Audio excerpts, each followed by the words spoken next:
The 5 enormous flaws that will make Ron DeSantis crash and burn. I'm Matt Robison. This is Beyond Politics, available wherever you get your podcasts, and we're on the Blue Amp channel on YouTube. I am thrilled to welcome back an outstanding writer, former USA Today, current contributor to the editorial board, Raw Story alternate, all over the place on the internet, where many people know him by his Twitter handle before they even know him by his name, Jason Sattler, better known as LOL GOP to his hundreds of thousands of Twitter fans. Jason, welcome back.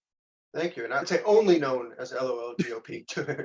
What kicked this off was you wrote a great article, which again, people can find on the editorial board, alternate Raw Story, The Great White Cope. Think Trump is damaged? Meet Mickey Mouse's harasser. We're talking about Ron DeSantis. We're on a little bit of a Ron DeSantis run here. Your article makes the case that Ron DeSantis, there's a lot less there than meets the eye. So what we decided to do is we're going to give our top 5 reasons why he's flawed. We independently developed lists. I don't really know what's on your list. You have no idea what's on my list. We'll go back and forth and let's count them down and see where we get to. Before we dive into that, why did you want to write this article? It's bugged me from the beginning when DeSantis has gotten a free ride. And I think this has not been helpful to him now when he's actually facing some opposition for the first time since 2018. The press has been telling his story as if he's some sort of hero, some sort of sane Republican that can save the party from extremes of Trumpiness, when he, in fact, policy-wise, far more extreme than Trump. He disenfranchised 1 million Floridians after, by a wide margin, state voted to give voting rights back to people who had committed felonies and served their time. This Amendment 4 won by 10 times as much as Ron DeSantis won by 2018, and he signed it, went away, disenfranchised more Black voters than anyone alive. And the press basically ignored it and has treated him as if he is some kind of centrist. I just thought it was really important to make the case there is no sane alternative in the Republican Party. And in fact, he's probably more flawed than Trump himself. It's like the Princess Bride primary. We clearly can't choose the poison in front of you. We clearly can't choose the poison in front of me. There's iocane in both glasses of wine. Let's focus on DeSantis. You're the guest. You go first. Give me your number 5, and we'll see what lines up with what's on my list. The biggest flaw. He's just really bad at politics. I sum that up by saying schmoozing, speaking, and selling. He's terrible at all 3 of those things. He went to Washington, D.C. this week to meet with a bunch of members of Congress from Florida. He was going to win them over, wanted a sea of endorsements, and instead 8 congressmen from Florida have endorsed Trump instead. That's remarkably bad schmoozing. That shows that the schmoozing has been horrible for years, that these people had a grudge and they wanted to humiliate him. That only happens if you are really good at alienating people. I love this one. It's on my list. Yeah. But I put it in the number 1 position. Okay. I thought it was his number 1 flaw. What I'm seeing is familiarity breeds contempt. And he is not wearing well on the people he has to win over, which are the people in his own party. These are the people most likely to like you, and they're pushing back. The lead in Politico today is all about how Florida legislators, his own client lapdogs in the legislature, who've been giving him anything he wants, including don't say gay, let's fight Disney, let's go nuts on abortion. They're pushing back on him. They don't want to go any further. They're sick of him. And as you say, Florida members of Congress endorsing Trump, there are stories coming out every day about the nationwide donor pool of conservative billionaires that fund Republicans, that are the lifeblood of Republican presidential campaigns, are not sold on him and they don't like him. There is the invisible primary in front of the rank and file party members and the donors. There's still the foot soldiers in your primary campaign, state by state, on the ground, and they're still the people who provide the dollars. I'll just close on saying this. I've been fortunate, this is going to sound like a humble brag. It's not. I'm not like that special here, but I've been fortunate to meet several presidents in person. And I will tell you that they're all magnetic personalities. I met Bill Clinton in 1992 when he was running for president. I was a volunteer. I went backstage and he was emerging from the green room. I was helping out the campaign and he came out. And I realized I was going to have a chance to shake the man's hand. And so I stuck out my hand, but I'm like 18 years old and I'm super nervous. And I meant to say something like, "Governor, good luck, sir." And it came out as, "Governor." He was so poised. He looked me in the eye and gave me that 2-handed Bill Clinton handshake. And he drew me in. So we were like separated by an inch. And he said, "Thanks, buddy." And at that moment, I was like, I am his buddy. I truly am. I love this man. I want to kiss him on the lips. And so that kind of, and it was the same thing in a very different way, like Barack Obama, very cool on the exterior, Joe Biden, much more Clinton-esque. But I'm telling you that they all have something. They have some kind of political asset. Ron DeSantis seems to be an empty shell who has no charisma and no charm, and that hurts. There's the story coming around that supposedly that Ron DeSantis ate pudding with his fingers that Donald Trump has now picked up on, put into an ad. Why does pornographic pudding, Ron? Right. Yes. I think it sticks to him for two reasons. One is bad, is that it's fat shaming, and he used to be bigger and now he's losing. I think he's on Ozempic, they say, and he's losing weight. I don't like that aspect of it, but there's an oblivious to him. And actually, I'm stepping on my lead here, but I want to add 2 points to why it's even worse than what you're saying about the donors and the members of Congress turning on him. He had been the darling of the donors. They wanted him to be the guy that was going to beat Trump. He has raised ridiculous amounts of money. He had them in their back pocket, and he's losing them, which is almost worse than never having them, I think, because these aren't guys who like to admit mistakes. When you're rich, you don't have to very often. And the second is he drew a map, an electoral map in Florida that is the wettest. It's as wet as Florida, the dream that could be what it looks like for Republicans to win seats in Florida. He gave them the incumbents the safest seats there. He added seats. He took away unconstitutionally 2 African-American seats that should have been there. And still, he has much of the caucus turning against him at the worst possible moment. It's a brilliant point, because you sometimes see this in corporate branding where they're so trying to make something happen. And Right. There's an old story in marketing of a dog food company that was paying some big Madison Avenue company huge dollars to create an ad campaign to sell more dog food. The marketing company, it's like Mad Men, like they put a lot of dollars, they did a campaign, they didn't sell any more dog food. And the executives are furious, and they go to the Madison Avenue guys and they say, "Hey, what gives?" And they say, "Look, sometimes the dogs just don't like the dog food." And in this case, he is dog food that the dogs do not like. They've gotten a taste. And despite all the efforts, including on Fox and Newsmax and OAN, and I'm stepping on myself now too, despite all the efforts to say, he's the guy, he's the great white cope, as you put it, the more they see him, the less they like. That just does not augur well. All right, let's hit your number 4. What's number 4? Okay, I hate that I took your number 1, but I think we'll have plenty to say there. Is that this wasn't my point. I saw this point on Twitter. He really missed his chance to get ahead of Trump and declare. Not Trump did it so early that you couldn't have declared it earlier than Trump, but there was a moment where he should have got it. Like this dawdling and this adding to the agenda and highlighting his agenda, which actually is making him seem more unelectable. His timing is off, and the timing being off has really screwed him in one huge way. There's the kind of the strict father mindset that the Republican Party kind of operates around, this idea of dominance and dad's on top of son and son's on top of daughter and on top of dog. And it's like there's an order, and dominance is what the right wing is all about. When he seemed dominant and he seemed really on top, he had won huge. Trump's guys, the key races, he lost all the key races. There was a moment where he was dominant and he seemed like the guy. And now it's the exact opposite. And I said he should drop out the day that Trump's indicted, because he didn't come in strong. He needed to make his case before Trump got indicted. I think Trump's indictment is the best thing that's happened to his campaign in 3 years. And the persecution complex the Republicans have makes the guy who's being fought the hardest seem like the biggest guy who's on their side. So I think another thing is timing is a really key aspect that is hard to teach and hard to give someone. I think that's a fantastic point. I wrote an article for Newsweek week before, right after the arraignment, right after the criminal charges in New York, in which I made the case that long-term, the criminal charges are going to be awful for Donald Trump and awful for the whole Republican Party. And even though I'm coming at the Trump point from the opposite end as you, I think we're arguing the same thing in a way. You're saying it's great for him in terms of his positioning in the Republican Party because of the Republican persecution complex. Yes. And I'm arguing it's terrible for him because it's going to long-term absolutely kill him. And I think both are probably true at the same time.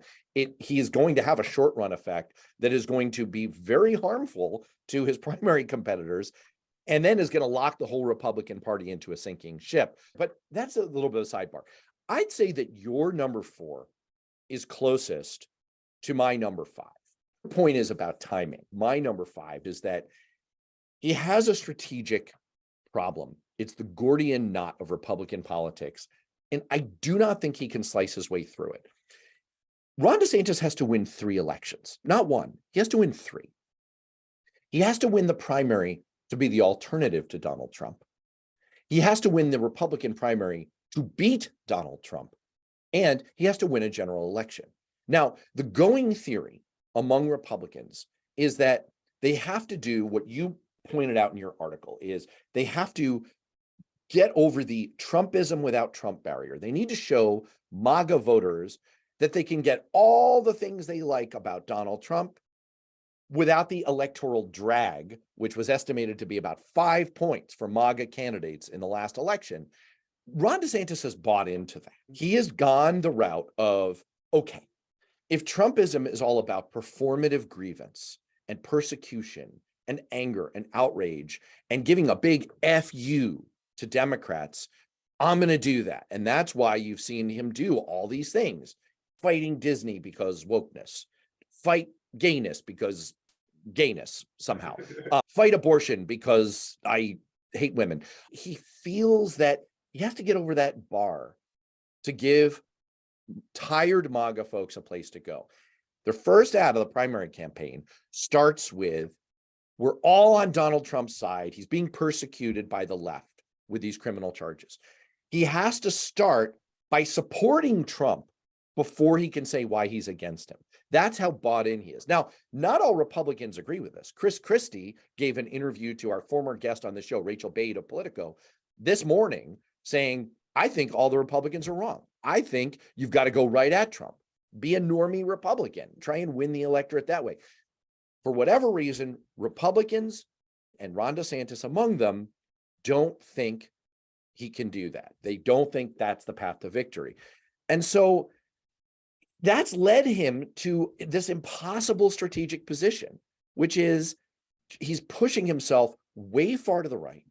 And he needs to come out of that and then somehow within the Republican primary still be viable with normie Republicans, the few of them that remain. And if he somehow manages to defeat Trump in that process by becoming as close to Trump as he can, he then has to go into a general election and say, never mind, I'm not really Trump 2.0. I'm okay. I'm acceptable. I don't see how he navigates that path. It's threading the eye of the needle. And I think there's even a 4th race he has to win that we talked about a lot before, but now that he seems like he's going to lose, people aren't talking about as much. He doesn't just need to beat Donald Trump. He needs to defang, deball, he needs to neuter Donald Trump. So much I would show up for that if they made that a reality TV show, the deballing of Donald Trump. That's what I think. That's what people thought was going to happen. I think that's why people were excited about Ron DeSantis. They thought this is the guy who's going to take Trump apart, and he's not even tried to do that so far. But he has to win so much so that Trump is scared of him and doesn't campaign against him or just tell his voters to stay home. He needs to win huge. It can't just be, or else he's the guy who's dividing and destroying the Republican Party. It's an unwinnable situation for him. He needed to come in here and just destroy from the beginning. And on the stump, DeSantis has been playing footsie with the electability argument. He's been saying, I won re-election by 19.4 points after eking it out in 2018. I won my re-election in a landslide in 2022. And that's impressive. And I flipped Miami-Dade County, which is super blue. So that's a sign that I can beat Trump and I can win the middle. And all of those arguments, when you look under the surface, they're pretty weak. They're pretty trash. The re-elect coming down to a landslide after eking out your first election, that's common. Like in Ohio, Mike DeWine was reelected by 25 points. He only won his first election by 3.7. In Iowa, Kim Reynolds won by 18.5 points after first winning by 2.8 points. It's called incumbency, folks. I think Republican primary voters are smart enough to see through that piece. More to the point, he finds himself mired. 538 launched a primary polling average, and Trump is at 49 points. And history says that in a Republican primary, if you're over 30, you've got a pretty good chance. Trump is almost over 50. And if you're under 20, you've got almost no chance. And Ron DeSantis is at 26. Like, he's flirting with disaster territory. He has far from cleared the field. That's why you're seeing people like Chris Christie willing to consider jumping in. You're seeing Tim Scott South Carolina, willing to consider weakness is provocative. And you're seeing other Republicans say, you know what? This guy hasn't even sewn up the first election he has to win to be the alternative to Trump. We still think that there's an avenue for us here. It's just a sign that in his own primary electorate, he's far from sealing the deal. Yeah, there isn't a governor in the country who has below 50% in approval, to that point of like how popular governors generally are. And I think there's two kind of primaries going on. I think someone like Tim Scott is running against Nikki Haley to be the vice presidential nominee. I think Christie is more the provocative one. And if I were Christie, Trump almost killed him with COVID.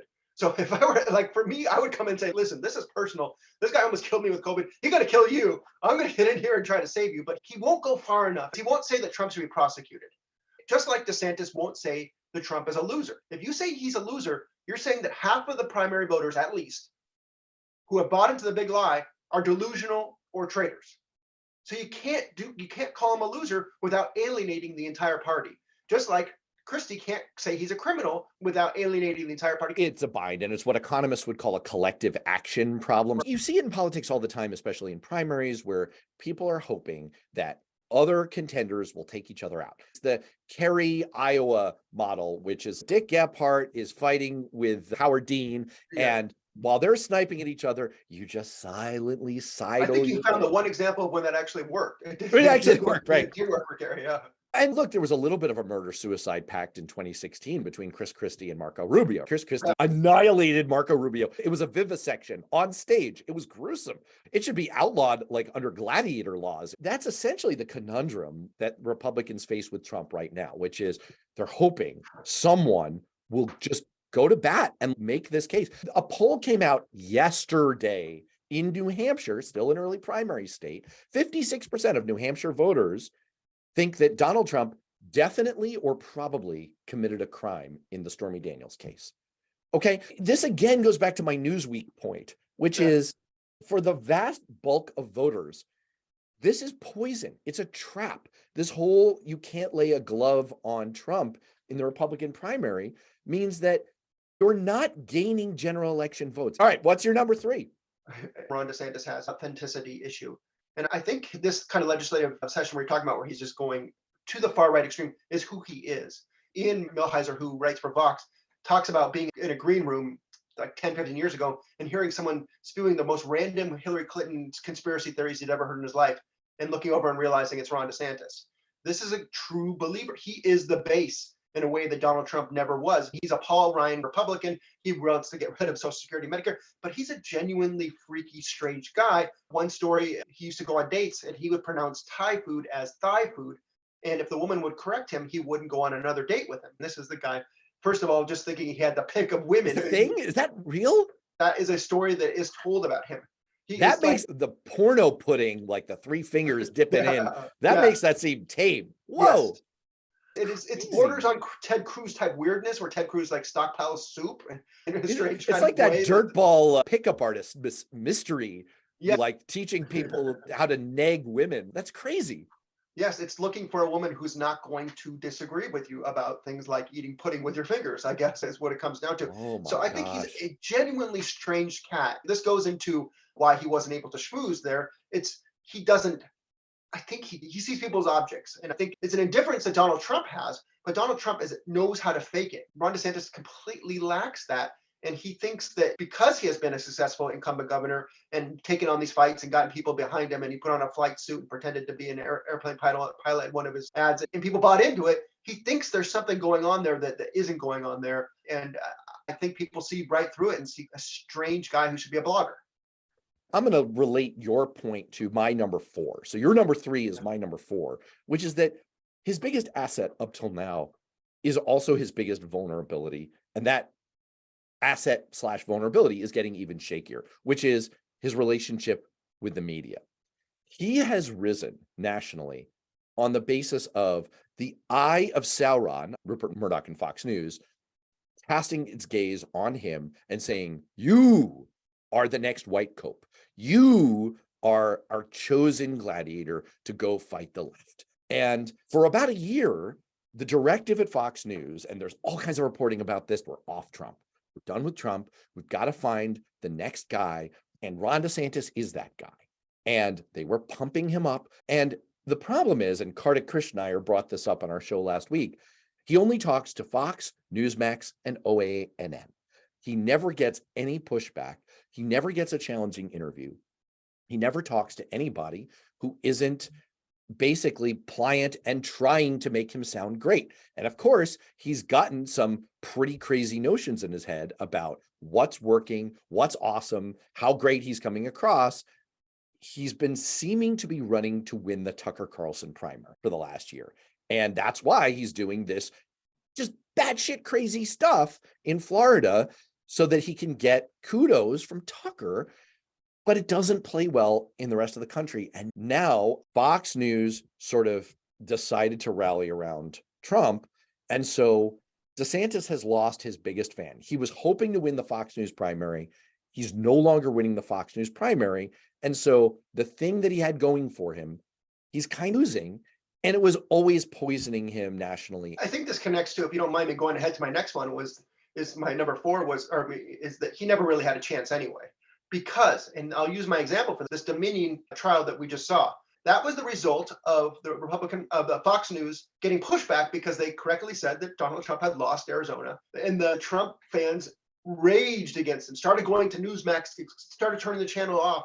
So the channel went full My Pillow guy into the lies. DeSantis, he was the golden boy. And how did he spend his year? What is the big thing he accomplished by being on Fox News for a year? They loved him. They propped him up. No one was demanding it. Like you said, this was a strategy within Fox. And he thought that this was, they're meeting the demand for this. Everybody loves me because I'm winning Florida, something that governors, the Republicans haven't lost a governorship in Florida.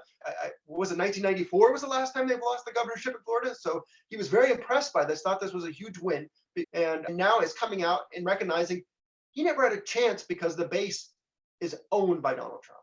Yeah, the remaining 2 items on my list don't really line up with that he didn't ever really have a chance. Yeah. But I will say that it does line up just a little bit. There's a flavor in there of his whole case is shaky, and it always was shaky because it's paper thin. All of his talking points, I already addressed the one about, look, my reelect was so strong, it was a landslide, I'm acceptable. Not true. No, this is very common for governors. Republican governors are popular. Democratic governors are popular. And after that, his next talking point down the list is the Florida economy is super strong and we're super attractive. So many people are moving from woke California to awesome libertarian free Florida. It turns out that's also a load of BS. They just had a little uptick last year, and almost as many people are moving from Florida to California as people moving from California to Florida. It all just evaporates. It's tissue paper. And in terms of the economy, again, Kartik addressed this last week, and I won't bore people with the data underneath it, but Florida is becoming incredibly unattractive to young people. But young people are leaving. Older people are the ones coming in. Florida does have top 10 economic growth, but California is above them. Washington State, like Arizona, which is purple, Oregon is right there with them. There's no there. This is back to my strategic conundrum for him. He's not as Trump. He's not willing to be anti-Trump and fight Trump. He doesn't have an economic case. He doesn't really have a case. He doesn't really have anything where he stands out. And I've heard a couple people, including Joshua Green, who's a really smart Bloomberg writer, wrote a great book about Steve Bannon, argue that the economic case is his best case. I don't think you're going to win over a bunch of Republican voters by arguing how good Joe Biden has been for the economy of Florida. And that's ultimately what these economic arguments are just saying. Joe Biden has done a great job, that because you look at, we've had great growth everywhere. America has the best growth in the world. The story ends up going back to Joe Biden, not to Ron DeSantis and voters. That's why he's sticking with the woke stuff, because it's the only thing that kind of relates, even though one thing that I think people don't point out enough is this woke stuff is just almost just a Twitter or popularity, in the sense that right wingers on Twitter and online, if you look at the polls of wokeness, it's extraordinarily popular. Wokeness is far more unpopular than the Republican Party or the Democratic Party. Originally, we were going to have a debate about it. Did Ron DeSantis ever have a chance? I think that's a really interesting argument. So I do want to hear more about why you think that how does it work? Was there a way for him to win? And B, is there a comeback? This has been like a total throwdown on Ron DeSantis. Could we be wrong? And could we have been wrong in the past? Yeah. Yes, we could be wrong. Is there a version of this where he's like more of a Charlie Baker type? Yes, there is. You'd have to go into a time machine for it. But Charlie Baker in Massachusetts, one of the bluest states, was one of the most popular governors in the country. Chris Sununu, who's maybe going to be in the primary, is in a very purple state, 4-term governor from New Hampshire, and wildly popular. Larry Hogan, blue state, Republican governor, wildly popular. Could he have emerged from this and taken more of a Chris Christie route and say, you know what? I'm the alpha here.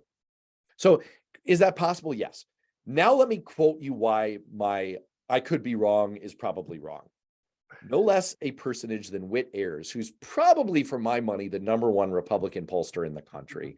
He's a former guest on the show. He says that the electability argument never works in today's Republican Party. His quote is, it just sounds to Republican primary voters like an excuse to get conservative voters to support somebody they don't really want, even though the argument may very well be true. He goes on to say, there is no education in the 5th kick of a mule, and yet it appears that's where we're headed. So Witt's whole point is, you can tell Republican voters till the cows come home that Donald Trump is absolute poison for their ability to win an election, and they're going to go, yeah, give me some more Trump. And so my whole theory about DeSantis and could he have taken a different path, Witt seems to think that it's wrong. What do you think? I think that he's 100%. I think that and Charlie Baker, Larry Hogan didn't even run, but he wanted to because they know there's no path in this Republican Party. The only remaining item on my list was the 6-week abortion ban. Highlight this in your article that it's just such a strategic sinkhole for Republicans. Janet Protasiewicz, she just won that Supreme Court seat in Wisconsin by 11 points, largely because of abortion. Like, we saw the impact of abortion in 2022. And Ron DeSantis is, hold my beer, people. Let me go as extreme as possible. So now I think his only play is just to go full like Nathan Shelley, go gray, turn heel. I'm going to go right at him. I'm going to try and win a dominance war by going right at Donald Trump and saying he's lost it, no longer who he used to be. I'm the real guy. That's the only play, I think. The kind of history nerd of this is like, the way to go about it is the way Jefferson pushed Washington aside, that he was the greatest ever, but now he's obviously senile because he wouldn't be listening to Hamilton if he weren't senile. I think that's the way to go about it. But I think this leads to my scary point, and this is, it seems like I'm happy that Ron DeSantis is so terrible and he's not going to win the primary, but I'd rather face him than Donald Trump. I think he is for the reasons you just described, the guy who lost in Wisconsin by 11 points, which is like, in Wisconsin, that's like losing by 1,000 points. The advantage that Donald Trump has is no one believes he actually opposes abortion. The only thing that they think he opposes is paying for his own abortions. That's known as the Herschel Walker position. Exactly. He is just going to beat up your people you hate. That's all he does. He has one belief, and that's if you don't like somebody, he doesn't like them either, and he's going to make life miserable for them. This is what DeSantis thinks he's doing with Disney, but he's getting it all wrong. He's making it about him. Trump has this magic that he makes it about, I'm doing this for you. DeSantis doesn't have any of that. He's doing this because he wants to show that he can. Ultimately, that's what everything seems like with him. I think ultimately no Republican can win post-Roe right now if there's a fair election. He'll do everything he can to make sure that it's not a fair election. That's why he's the most dangerous candidate the Republicans have. That is interesting. The argument is usually, I'd rather face DeSantis because my downside risk is lower, because as hateful as he is, as terrible as he does not present an extinction level event for American democracy the way Donald Trump clearly does. Yes. He's not totally unhinged. There's a real concern that Donald Trump is not compos mentis anymore. And Ron DeSantis appears in a very sick way to have his marbles. And so that's usually the argument, but you make a very compelling case. I love the article. I hope people will check it out. Jason Sattler, thanks so much for being on the show. Thank you, sir.